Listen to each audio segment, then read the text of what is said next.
I think you're not audible. Can others hear? No, I think she's on mute. Huh. Of experience. He published research in reputable listed journal under Scopus and UGC. Young member of WIPO APR. Ma'am is IMI qualified, former consultant of MOEFCC, Government of India, former legal researcher at NALSA. I would request a very talented ma'am to enlighten us with some information on legal drafting essentials for beginners. Over to you, ma'am. Thank you. Thank you so much for a lovely introduction. Greetings to everyone. Um, Before we start, I'd like to request that let's make it a dialogue. Let's have it a interaction-based discussion. Of course, I'll be sharing the essence of what the topic is today. But at the same time, if we have any queries, I would like to resolve them right during the discussion itself, and I would not want to keep it for the end of the session. So you're free to raise your doubts, put them in the chat box, and we'll take up one at a time. So coming to the topic, that is, what are the essentials of legal drafting, especially for the beginners? Now, if we decode this title, so it comprises of three different elements. First, it is talking about the essentials, and that too essentials of legal drafting.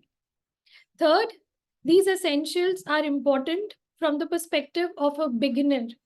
That's the most important thing, and we'll be exploring these three elements as we move further in this discussion. So, what do we understand by legal drafting? So, whenever there is whenever we write anything, even if let's say it's electronically or in hard copy, that is generally in the form of a document because it is considered as a record as per your Evidence Act. However, I would call that a drafting when I am writing this on behalf of someone. That is what that is a draft. Draft means it is in the process of becoming a record for the people who will be who will be governed by that draft, who will be finalizing that particular draft. But how is legal drafting different from your any regular drafting? So a draft would be a draft plan, an estimate of the expenses, a draft of any other, let's say a play song, anything that is written that is in the form that it is not in a finalized form would be draft. But legal drafting is different. How is legal drafting different from a regular drafting or a regular writing? So legal drafting means that we are trying to convert a document into a legal document. Nikita, can you hear me properly? I can be a bit louder if you want.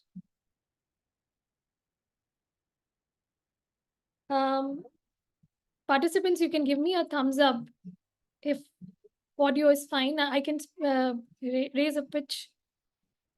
Okay.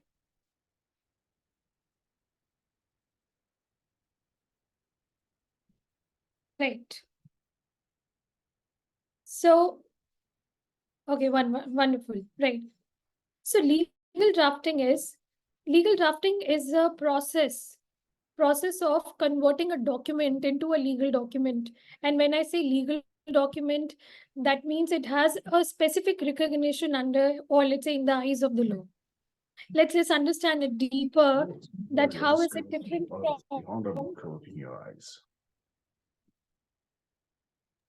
Just a minute.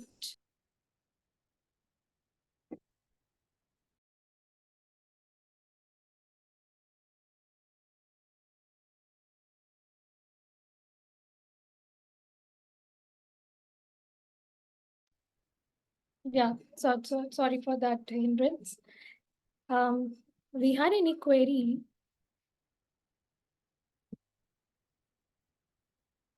Akshay, Akshay, I request you to please look into the audio of some of the participants. Right. Okay, I'm going to continue from here now. So legal drafting here means it is a process of converting a document, any other document, into a legal document. And when I talk about a legal document comprises of two things. Well, basically, it's primarily of two types. We can say one is one is related to the litigation. That is, whenever we draft a plaint, whenever we draft a complaint, that is again legal drafting, but that is specific. That is, it has certain basic essentials in terms of how the law defines up what how the law defines a plaint, a written statement, or let's say a FIR or a complaint, how the structure is going to be. This is also legal drafting. And the second is the conveyancing. Conveyancing is when I am writing on behalf of someone and that document is created for the purpose of creating an interest, a title, or the transfer of that particular right or interest in favor of another person. That is, I'm conveying any asset, any property, or something is getting transferred. This is also legal drafting. Now, understanding legal drafting, its essentials from the beginner's perspectives. So when we are law students, or let's say when we are young professionals, right? As young professionals, it's important for us first to identify as to what is expected of us while drafting a particular legal document. That is, you need to have certain pointers in your mind right at the tips of your hand. That is, first is that what are the facts. Try to capture the facts. So whenever you are, let's suppose, even if I have to draft a legal notice for my client, this is also legal drafting. But then what is the essential that I have to keep in mind while drafting a legal notice? So first is I'll try. So first important thing that will come to my mind is that this notice is to be served under which legislation first and then the foremost, if at all, because certain legislations have a defined structure or the format. Or let's say, even if it's a regular legal notice, that is, we are going to initiate the legal proceedings against the parties, then you need to be specific as to who are you addressing, who's going to be a recipient. That should be very clear. Then what is the ground that is making you invoke the legal proceedings against the person? Or let's say, even if it is a legal notice in case of a check bounce case, that is section 138 of an NI Act, then I'll say that the essential would be, in that case, would be the date of the check, the amount, and the date when the check bounced. These are certain essentials. So how you are going to understand these legal essential is that is a very clear, that is after a clear understanding of what the law says. So the first essential for legal drafting becomes the most important and the common thing, that is that makes us different, class apart from other individuals, and let's say from other draftsmen, is the clear understanding of the legal concepts. Because unless and until you lack these understanding, you will not be able to capture the essential facts. That is what is relevant with respect to a particular document. Let's suppose I have to draft a regular contract, let's say a contract of sale of certain goods. So I know with respect to sale, there are certain legal incidents that are attached. So now, so suppose the goods are, let's say, the goods are perishable goods. So I know that that would be dealt by Sale of Goods Act, and that talks about what are the essentials of the, what are the essentials, if at all, there has to be a legal sale. So that's the most important thing. That is, a good clarity of your legal concepts will tell you that how a normal definition of a particular English word is actually different from what the legal definition of the same word would be. For instance, since majority of you would be young lawyers or let's say law students, so we have read what is immovable property, and under transfer of property we study that immovable property does not include standing timber. But prima facie, if I look at a piece of land and there is a standing timber on that, I would include that as part of the immovable property, right? But it is not included, right? The definition itself is clarifying it, plus the growing grass. We all standing timber is considered as a movable property because it is severable in nature, and that is the criteria, that is a yardstick for that classification between the movable property and the immovable property. So that is why legal definition of anything is very much important. Unless and until you will appreciate that, you will not be able to capture the essential facts. And then, of course, document the same facts for the purpose of illegal drafting. Every legal drafting has a purpose, even if it is even if it is a case of conveyancing, or it is the case of your litigation drafting. That is all your lis pendus. If everything would have an objective, and this objective will come from two entities. One entity being your legislation, being the legal concept, right? Which legislation is demanding that particular drafting. Second, it would come from your client. So extracting the correct kind of facts from the client is equally important. So this is the primary, that is a clear understanding of the legal concepts as well as the legal definitions. Along with this, legal drafting is is basically a art. It is a skill that will take you from the process of any document, or let's say it will convert any document into a legal instrument. For the purpose of drafting, you must understand that what you are actually drafting, is it a regular legal document or is it a legal instrument? If someone who does not let's say some of you do not understand the difference between a document and an instrument, I think I'll just briefly summarize it here so that it's clear. A document is anything that records a particular fact, and this is what we understand from the Indian Evidence Act. Whereas an instrument is when the same document is either defining, creating, limiting, or transferring any right, title, or interest with respect to any subject matter.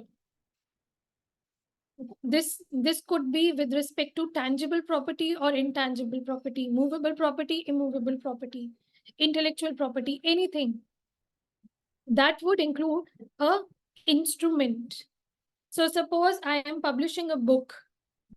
So I am transferring my right to publish n number of copies to the publisher.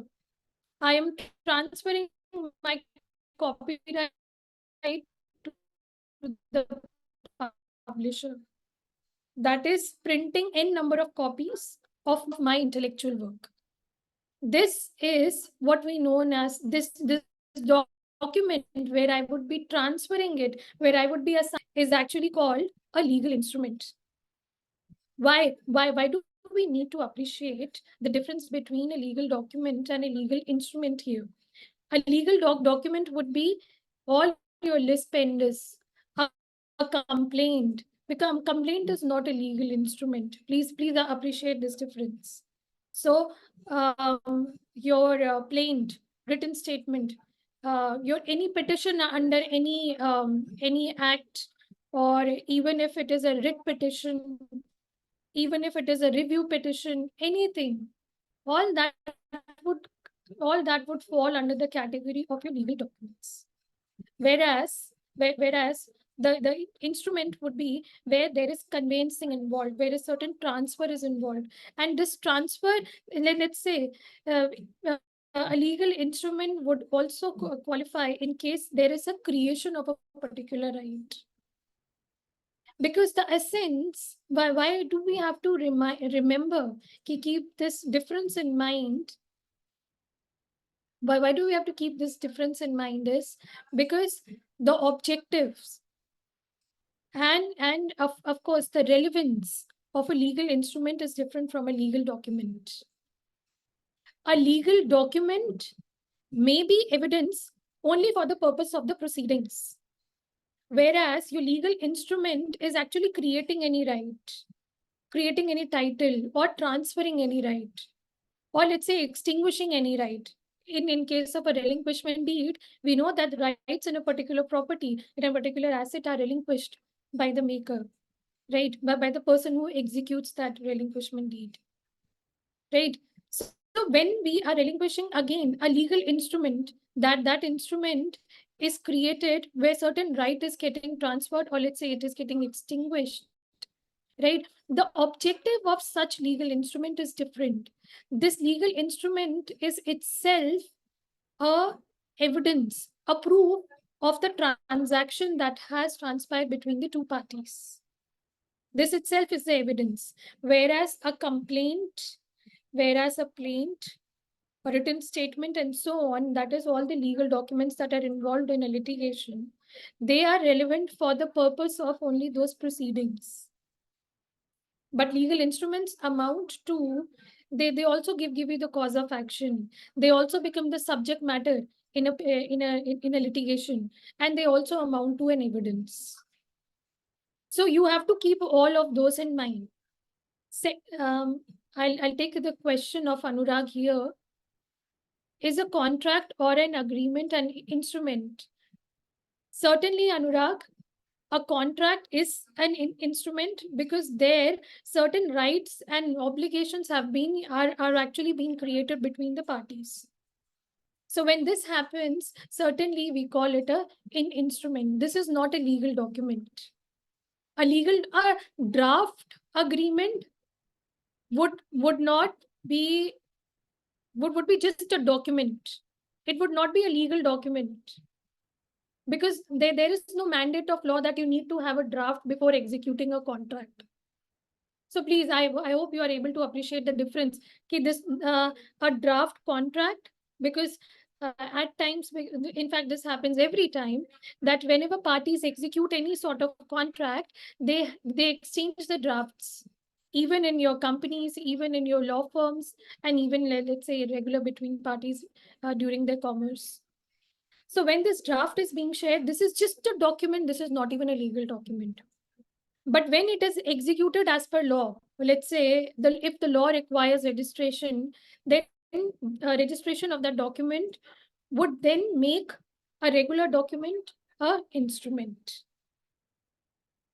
The incidents, and by incidents I mean the essentials, that what are the components of that particular instrument, and the outcome and the relevance of an instrument are very much different from a legal document. Please appreciate this difference. Yes, please, Manish, you can unmute yourself and you can raise the question, or you can put it in the chat box. Yeah, ma'am. Thank you, ma'am. I have a small question.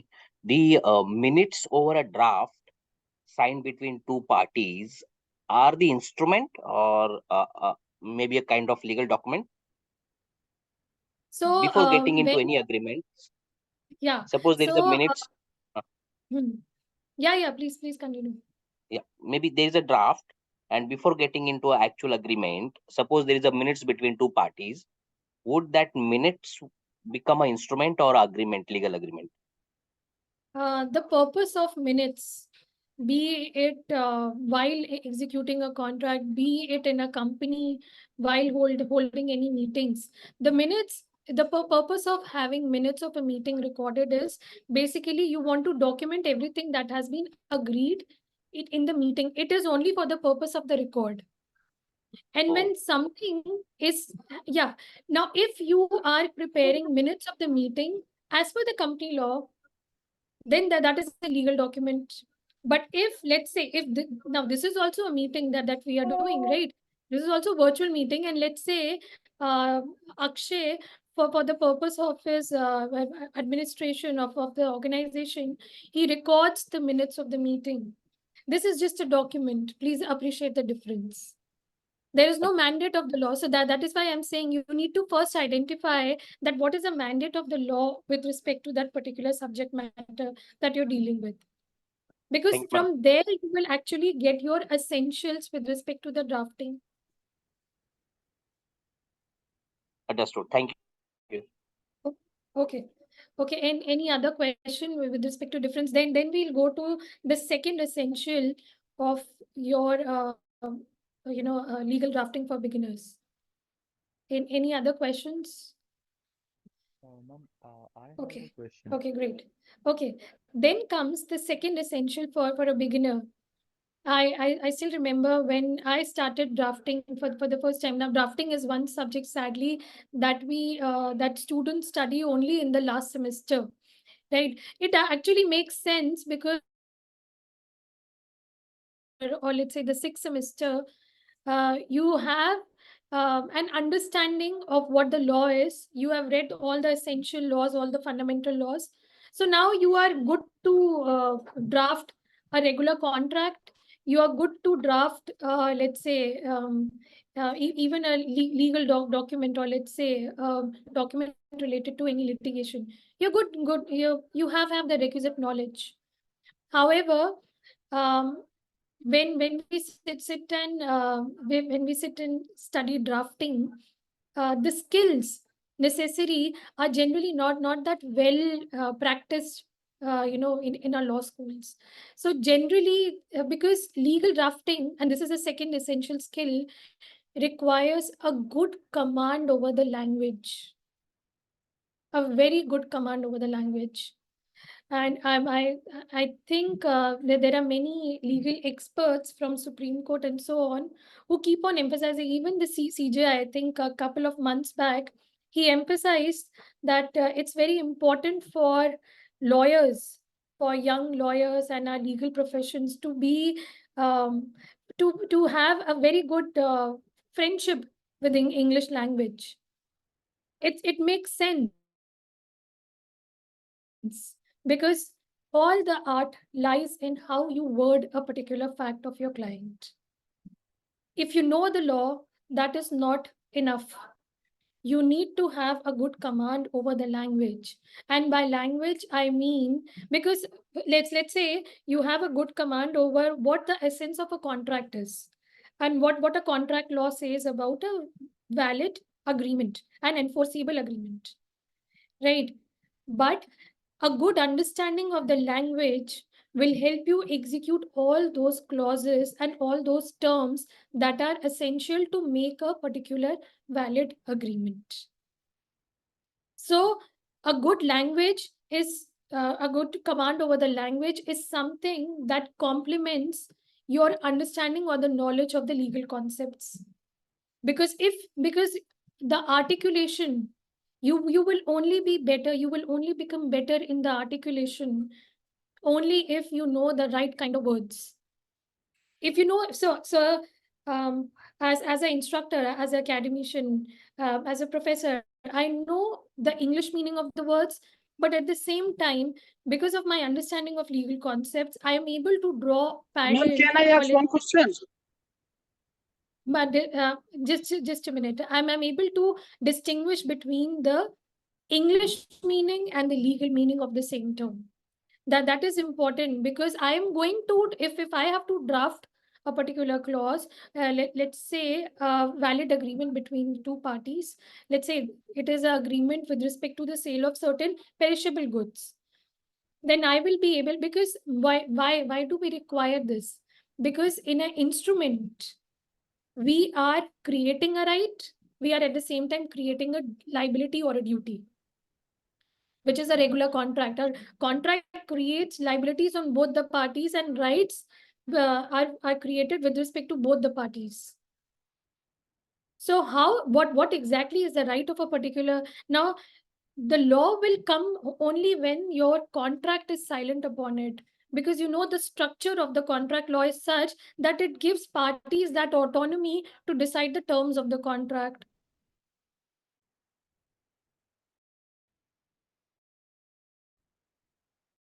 So even if parties are deciding the terms of the contract, how do into language? For that, I require a very good understanding, a good grip over a very good grip over a very good grip over the language. Now, let me tell you, I have not been a very good student of English, though I developed an interest in reading while I was doing my graduation and so on, or let's say during my higher studies. But reading cases on daily basis, that certainly polished my command over the language. Of course, my let's say educational background helped a lot, yes.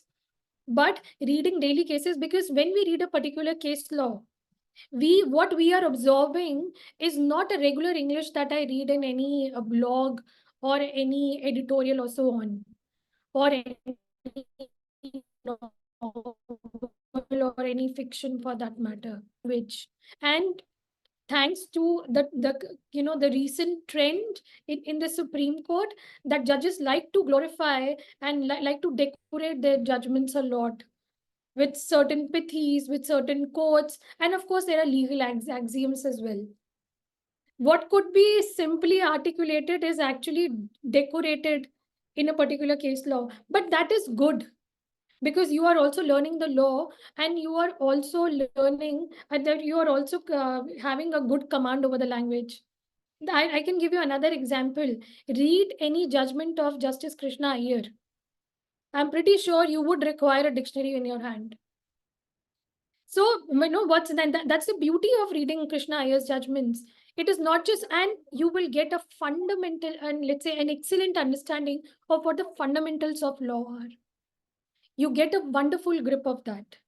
So read his judgments, you get good at the English, you get good at what the legal concept says, and then you also understand what a legal document, how a judgment, which is also a legal document, how that is being drafted, how we have to use the legal words in a fashion that they give the correct meaning in the eyes of the law.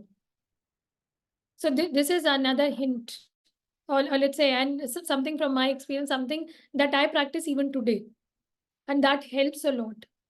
I think there was a doubt by one of the participants. You can please unmute yourself and raise your question. Ma'am कहना इससे कि criminal drafting जो होता है ना, उसमें क्या मतलब लीगल टर्म्स पूरा जानना जरूरी है, या मतलब जो circumstances ऑफ द केस होता है उसको भी लेके you can draft, we can draft this. Sir, I'll say criminal drafting I find more easy in terms, because there you just play on mens rea mostly, and actus reus is something that is proved generally by the evidence, but the art lies in mens rea, proving your mens rea. So certainly, and there is no distinction talking about legal concepts, or let's say drafting. I am not making any difference or any classification here with respect to criminal drafting or civil drafting. The two have their own requirements. We can't compare. So in criminal drafting, I have to be very specific as to what the offense is. What is it that I'm alleging? Forget the offense. What is it that I'm alleging? Someone has flouted some obligation that is there upon that person. That could be with respect to let's say preserving the body, and that is why the person has caused just grievous hurt. So you are alleging that. So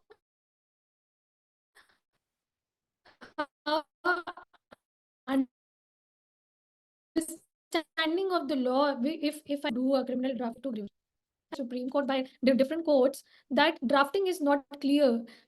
You will get clarity only when you know the legal concepts. Only then I know. If I don't know what are the essentials of theft, I can never draft a complaint with respect to the theft. वो कभी नहीं आएगी. And this is one of the reasons. But for criminal drafting, we know that FIRs are generally recorded by the police officials, and it is just the narration by the parties that is done, right? and then so on. There is investigation, and then a lot of that has been controlled by the court and by the prosecution, which is against it. But for the defense, you can work on that. But all the equal essence lies even in the civil drafting. You should never compare ever, civil litigation and criminal litigation. This is what I have learned from my experience in this profession, nearly more than a decade. This is what I've understood. You never make any difference because the two have their own distinct requirements, both in terms of the drafting, in terms of the legal concepts, in terms of even your burden of proof, and the quality of evidence. We know that the two require very different quality of evidences. Yes. There is another question in the chat box as well.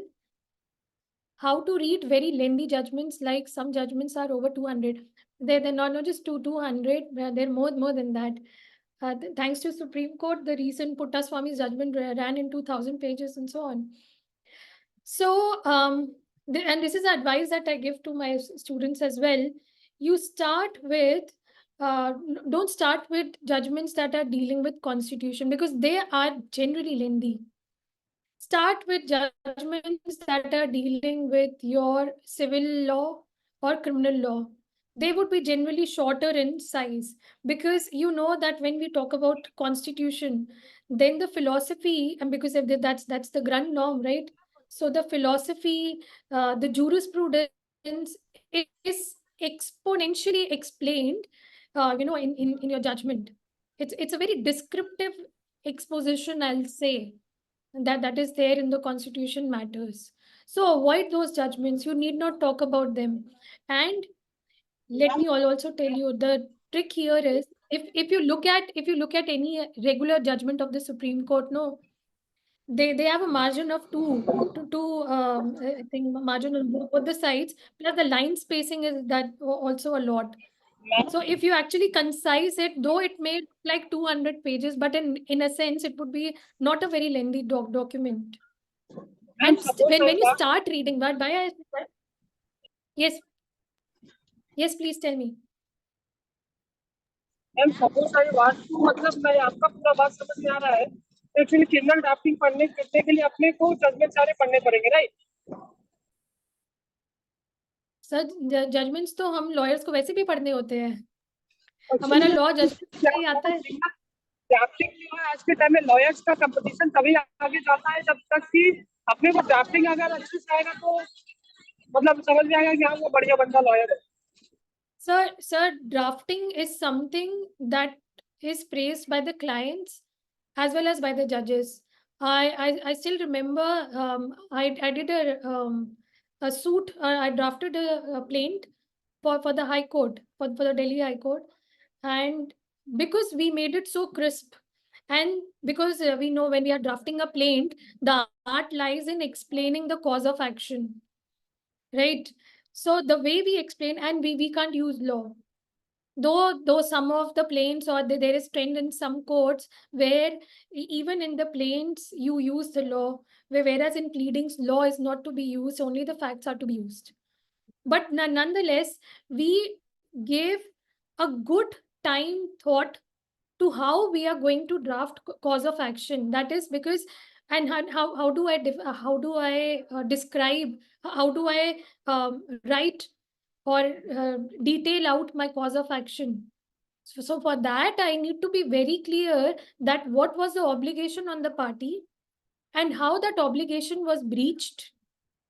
That is, it was not performed by the opposite party, and that is why that action of the opposite party has given me a ground to invoke legal proceedings. That's it. Just on these three parameters, we would just be very particular. And because it was so crisp that it was lauded by the High Court, one of the High Court judges, I would not name them here. So it's very, very important. That is why I'm again emphasizing. And this is what, because the title of this session is what is important for beginners. This is what is important for beginners. Have a good clarity. So why is it that some of the lawyers who have 10 years of practice and so on, they're very good in drafting? Well, let's see, now even young lawyers with 5 to 6 years of practice are very good with drafting. The reason is because with practice, they get good understanding of the law. So if you work on your fundamentals of law right in the law school or in the initial years, then in no time you're going to get good in the drafting. Plus, if because we know that our profession, if we are in the industry, or even if let's say if we are in law schools, we know that reading judgments, reading cases is equally important for us because our law comes from judgments, right? So if you are reading judgments on day-to-day basis, certainly I think lawyers, young lawyers, they pick up legal language in no time. Yes, ma'am. They ma'am आपने pick वो up they pick up language in no time. Ma'am you said ना Yes, Krishna Iyer judgement. Hello हाँ जी ma'am हाँ ma'am जी आया बोलिए. हूँ. Ma'am आपने कहा था ना कृष्णा अय्यर जजमेंट जो है उसको पढ़ने से मतलब अपने का थोड़ा ड्राफ्टिंग वगैरह ठीक होगा. ड्राफ्ट आपकी एक तो the way he explains concepts related to civil law and the constitution, they are phenomenal. They are unparalleled to me. It's wonderful. In fact, he writes it in style of a, let's say, a writer, someone who's a person of literature. The analogies, the metaphors he uses, it gives you a very foundational understanding of your legal, a basic legal concept. Actually ma'am I I want to remember interest I read, drafting. yes, yes, please ma'am please continue. You say ma'am you say. Sorry I'm ma'am you sorry, say. I sorry sorry for interruption ma'am you say. You please continue, ma'am. Okay. Yeah. So that's another important thing, that is a good command over the language, because that will help you articulate. Then the most important skill for the beginner is, because and you go step by step. So first, a good understanding of the law. Second, a good command of the language. And the third most important thing is be a good listener and understand what your client wants. Majority of times drafting goes wrong because if you draft a legal instrument as per what the parties want, there are less chances that that instrument would be the cause of action in any litigation. That is, the instrument would be so well drafted that all the issues with respect to that particular instrument would be decided on their own. And let's say even if there is a dispute over the interpretation of the instrument, then we know that we have dispute resolution clauses, or we obviously have litigation to resolve that. So a good drafted document, a legal document, is a win-win situation for a counsel. It's a win-win situation even for the party. So that is, you need to listen to your parties, because at times young lawyers, this is what they do is, um, they even if they have good understanding of law, they fail to capture the relevant facts, or they fail to dig the relevant facts from the parties. So only if I know ki these are the essence of theft, or this is the essence with respect to contract, or that is for sale of perishable goods, or let's say this is a transfer of intellectual property. If I know what intellectual property I'm dealing with, I would ask pertinent questions with respect to that property from my client, and that would help me in drafting. So that is, listen to your client, identify the needs and the interests, capture that from your client. It's very important. Only then you will be able to use the law for your client's interest, because this is what we do as counsels. This is what we do as legal professionals. We use law. We have an understanding of law. We use that understanding to fulfill the interest of our clients. That is why this third skill is very essential for beginners. Do we have any questions at this point? Yes, please. Rajkumar. Do you have a question? Anyone who has any question? Yes, ma'am. Yes, ma'am. My matlab, I have only criminal matters I am interested. Only criminal matters. I don't like ma'am civil matters and corporate matters. So I would like to ma'am ki, how to draft in criminal matter. Sir, criminal matters तो और easy होते हैं, sir. All you need is a good understanding of the offense that you're dealing with. Criminal jurisprudence, that is whether it is a general law, that is, let's say IPC, or it is a special legislation. And then you need a very good understanding of evidence. That's it, sir. These three understanding will help you draft. आपकी drafting खुद ही change हो जाएगी. And there's something that I keep reiterating to my students every day in classes. I think I'll reiterate it here as well. If you are loyal to law, if you have your allegiance to law, if you understand law, if law is your best friend, then you will not have problem in drafting it. Because what do we do in drafting? So suppose there is a client that has come to me and is telling me about his business and how he has suffered a loss, and now he wants to claim it from the opposite party. So an understanding of what the subject matter is, suppose it is a transport business. So I know that what sort of law is going to get applied. Suppose there is a contract or whatever. So accordingly, I'm going to draft for that purpose.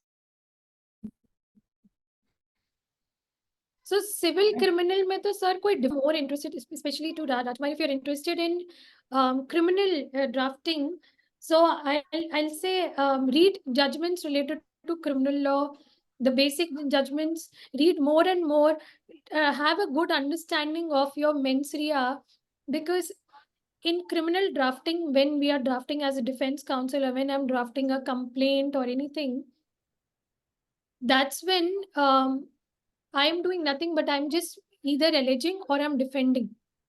So what is it that you are alleging? You are alleging just one simple fact that someone had a duty and they did not fulfill that duty. That is why it resulted into an offense. Just this understanding of because to me, you know, I've taught different subjects at university, and I find law as quite interesting and easy subject collectively. The reason is because be it civil law, be it criminal law, I mean, you know, it last would time be ki revolving कितने around with the fundamental concepts. Do you know your law would criminal law हो चाहे sir civil law हो, right, duty, obligations, इसी के ऊपर वो revolve करता रहता है. If you have a good understanding, if you're able to identify that, आपकी drafting बहुत easy हो जाएगी. आप एक थोड़ा सा इस पे ध्यान दीजिए एंड फिर आप ड्राफ्ट करेंगे नेक्स्ट, आपको अपने आप ही डिफरेंस समझ में आएगा. Thank you, ma'am. Okay, any other questions on this? Right now, ma'am, I Then have we no come. question. Right now, I Yes, have no please. question regarding this. Okay. Okay. So now we come to the next important essential, and that is the arrangement of facts. That is very important, especially when we are dealing with legal documents. Please make a note of that. Because in legal documents, the arrangement of facts is supposed to be such that it establishes my cause of action. It is establishing whatever I'm trying to allege in the court during the litigation. That should be conveyed. So this becomes very important. That is, how am I arranging the facts? It is equally important. It is equally important in drafting legal instruments, in conveyancing. Because even in conveyancing, even in legal instruments, I have to define, I have to arrange my facts in such a manner that it is a comprehensive document that is giving birth, or that is creating rights or duties or whatever.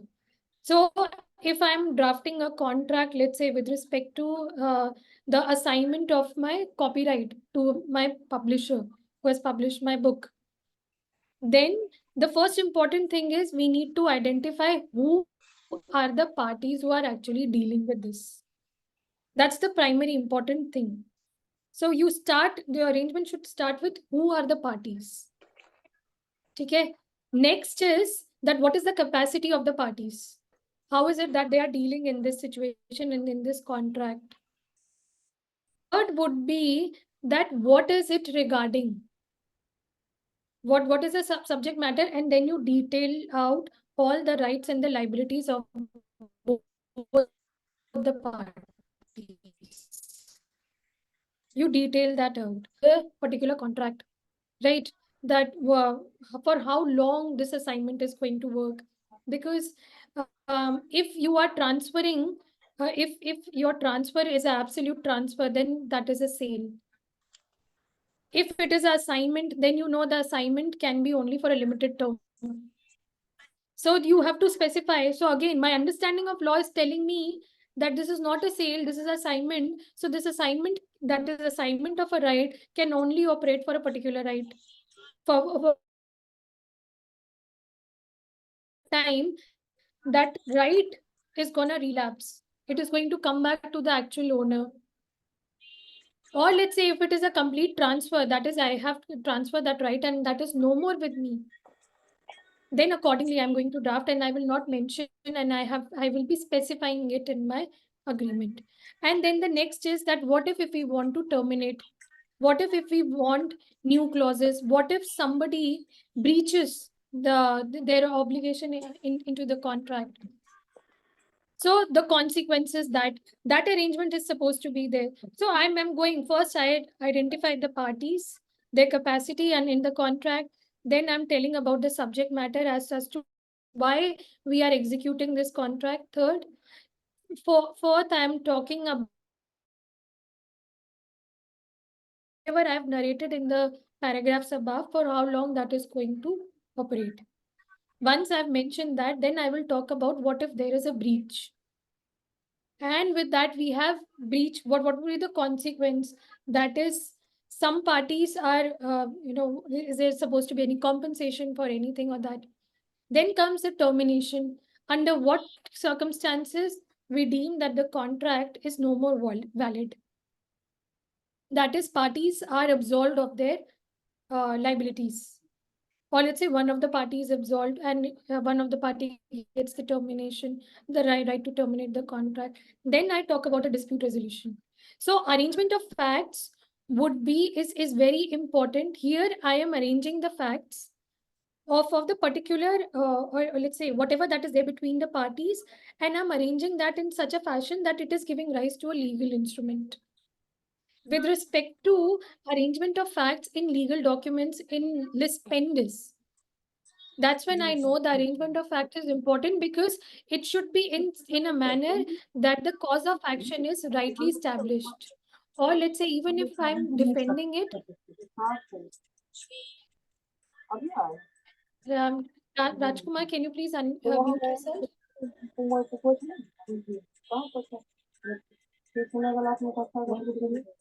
Uh, Akash, Akshay, sorry. Akshay, can you please mute?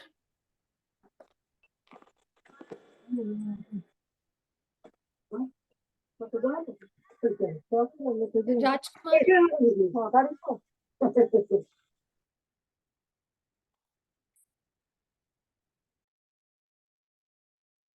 Yeah, sorted.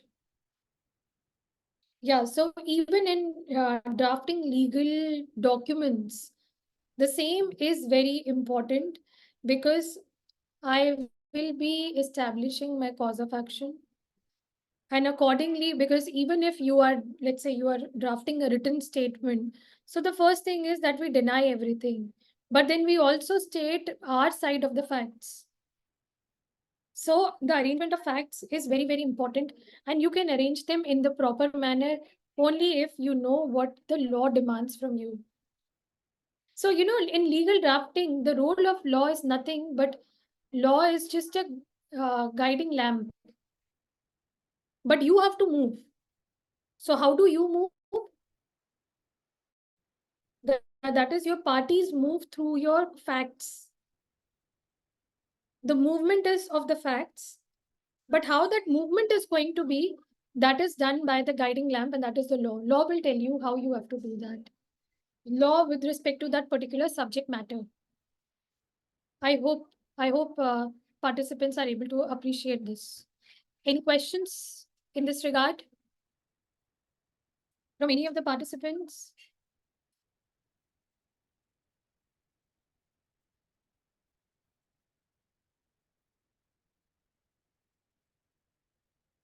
Any questions?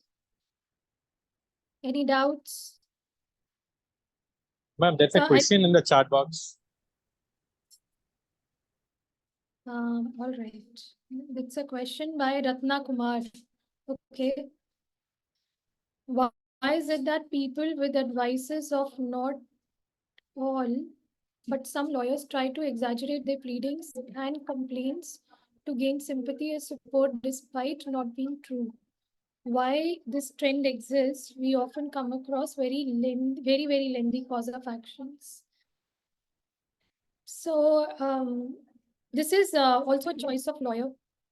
As a counsel, even today, if you give me something to draft, let's say related to litigation, that is a pleadings. If you're asking me to draft pleadings, then I will draft it to the point.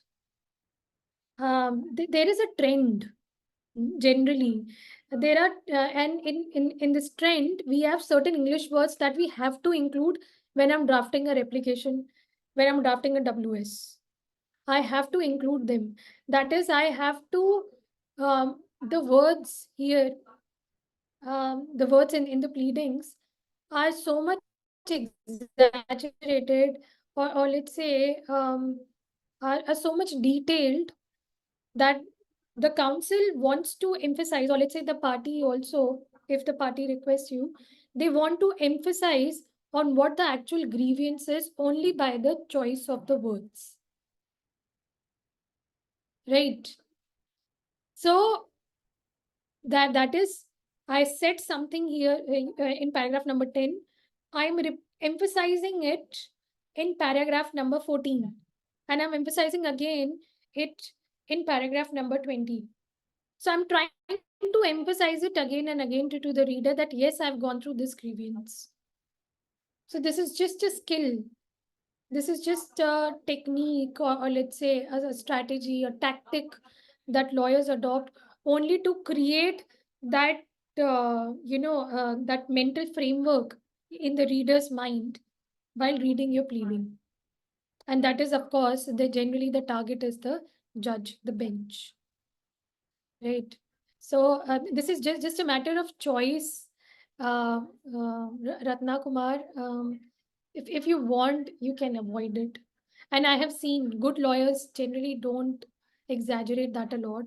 They use the right kind of words at the right time, and that's it. They in fact use very little words. Even if you see them argue, senior advocates are designated ones, they know what choice of words they have to use, and that choice is defined by what the legislation says. We have a question from Gayatri as well. It is accepted fact that we as beginners can learn drafting skills from experienced lawyer, but as law students, his skills judgment alone will. So, don't undermine the potential of judgment in your profession. Don't undermine that. I'm telling you, even after having good understanding of basics, still I read judgments, and those fundamental judgments which explain the concepts quite, let's say, in an academic manner. Right, and that further enhances my understanding. So um, I what I like to say here to the person who has raised this question, to Gayatri here, read as many judgments as possible all throughout your life. Reading judgments, I don't know. So I'll share an experience that when I started litigation under a counsel, So my counsel had asked me to do research on a particular proposition of law. So the judgment that I used was a judgment that he had read, according to him, 100 times.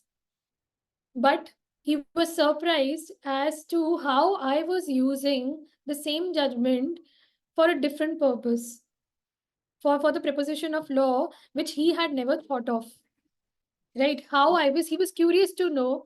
And when I read that judgment to him, when I made him highlight the relevant paragraphs, and when I made him understand that how we are going to argue and interpret the judgment, the ratio, how we are going to use it for our argument, he was surprised. And that's the day, and this happened quite early in my career. And that's the day I understood that even if you have read a particular judgment 10 times, 20 times, the next time when you'll read, your understanding is going to be different. And the same happens for the law as well. So reading judgments is very, very important, very, very important. It is, you can never say that it is suffice. It is actually one of the most important skill. Huh. If you practice with a senior advocate, the senior advocate will help you with the tactics, how you have to mold the law and everything. But the person will not tell you the complete, and that is something you will be observing a lot through the drafting that he's doing. But reading judgments though is something that you keep a task separately, that you have to do, that you must do. It's a must according to me. It has helped me a lot. Personal, I'm sharing my personal experience, and not just mine. I was inspired by my seniors when I got into the profession. So this has worked. This is a tested theory according to me. A question from Samriddhi. Ma'am, I have a question regarding reading of judgment, and that is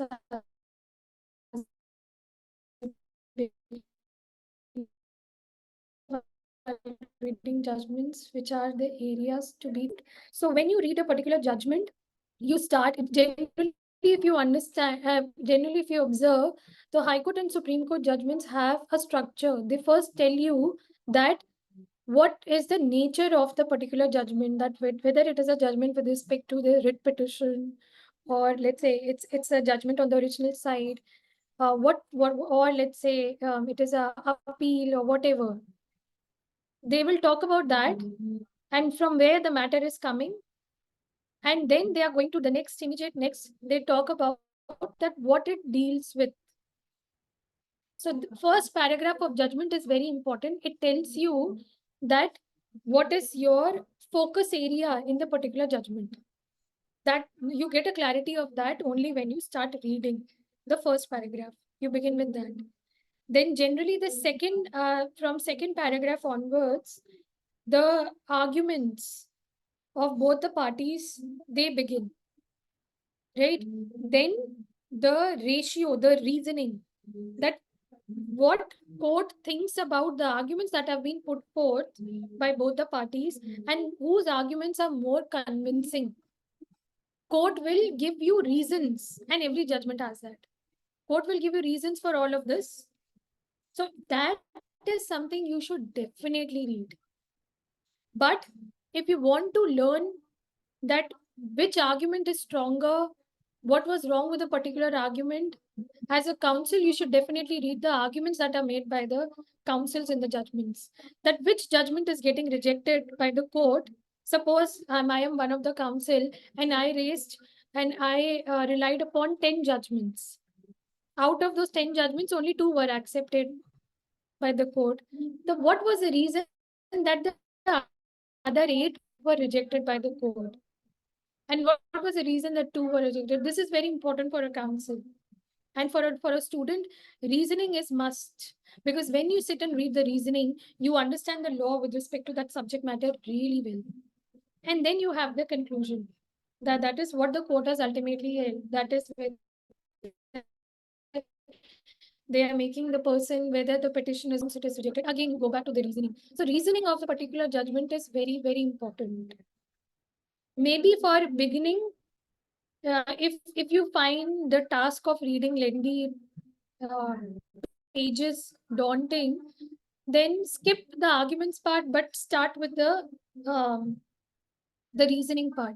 You'll figure out after paragraphs that are talking about the council, because the language of the judgment is such that so and so council, so and so petitioner is saying this, and it is in the form of the arguments only. The language is such, so you'll understand that. Skip that, then you will come to paragraphs. You will be able to identify from where the reasoning of the court is commencing. You must definitely read that. That's very important. We have another question regarding the usage of jurisprudence in judgments, like how can we know judges using jurisprudence thinking? Ma'am, can I ask a formal question? Just a minute. I'd like to address the question of Akansha and then we can take up yours. Okay, okay. Akansha, law can never be applied. Law can never be practiced.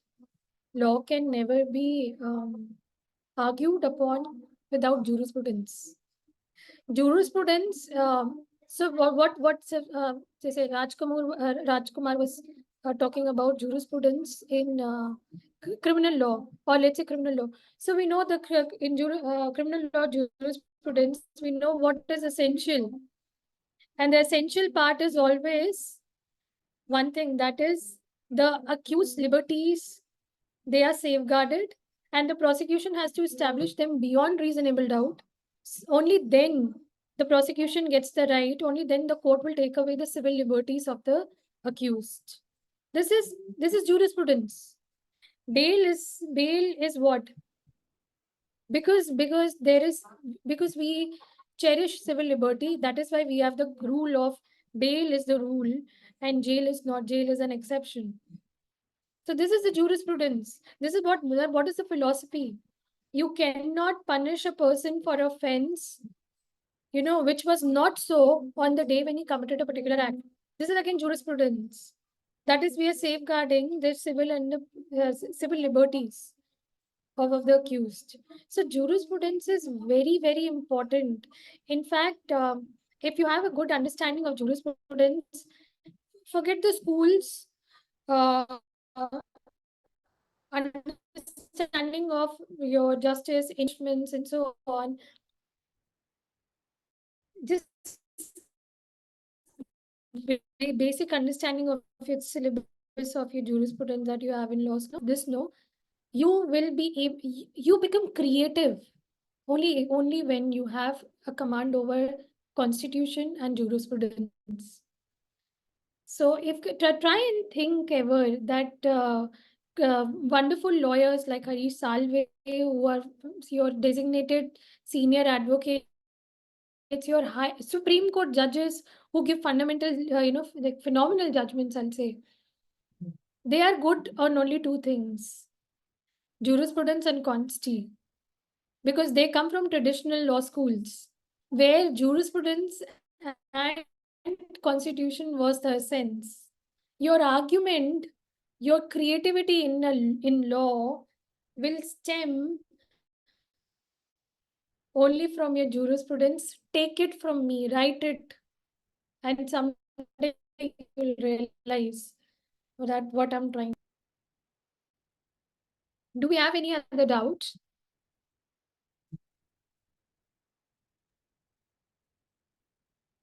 Hello, ma'am. Good If there is- evening. Good evening. Ma'am, I have a question. How can a law student effectively utilize these skills, given that we often do not have direct opportunities to draft legal instruments? Like, See, ma'am, Bachche, in if law you have school. the skill, no. This is a very, I think I'll give a very practical answer to this. So our profession lacks people who are skilled, who are actually skilled, or who have refined skills. So, and skill, there is a very basic rule with respect to mantra that works with skill.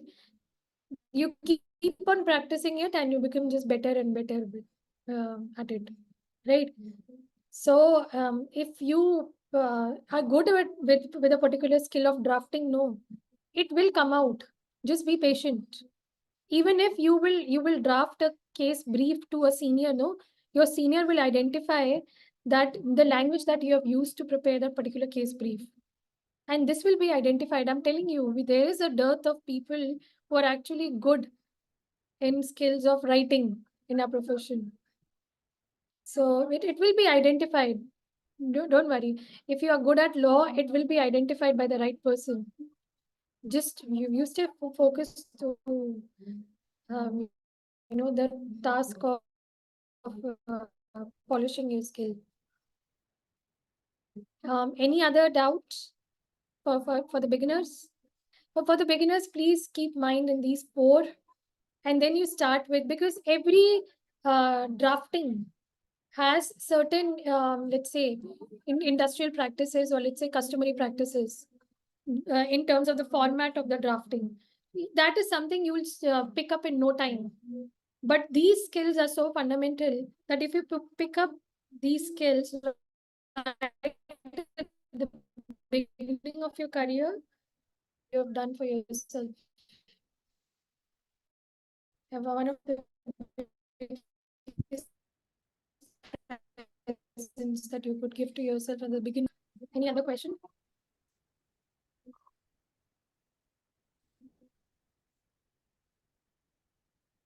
I think Akshay, then you're already 7:15. Yes, ma'am. So, Chinmay? Yes. Today we had opportunity. We have one last question. Chinmay, just one last question and then we wrap up. Yes.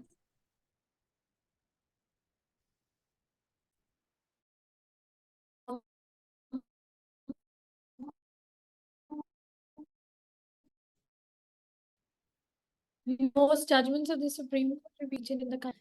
Yeah, that is true, and that is why these days even judges and professionals are vocal, and this is what the objective of the I think presently the government is also trying to do the same thing. That is why we are revamping the legal system with introducing laws that even a common understand. So I think eventually lawyers and judges will legal words, legal terms easy to understand, but still you will be you know required to put the technical terms with respect to सकते. So if you expect a common person to understand a technical term in law, that's because that is something that we lawyers are trained in. That's why. Yes. Okay, thank you, ma'am. Ha, Chinmay, please. Today we had the opportunity to hear you. Thank you so much, ma'am, for your precious time and your guidance. I would like to thank Legal Innovation for arranging such informative session for us. Thank you everyone for joining the session. I would declare the meeting is over. Thank you so much. Thank you so much, ma'am. All the participants. Thank you so much. Thank you, everyone. Thank you everyone. Thank you for the Thank you, ma'am. organizations. Thank you, ma'am.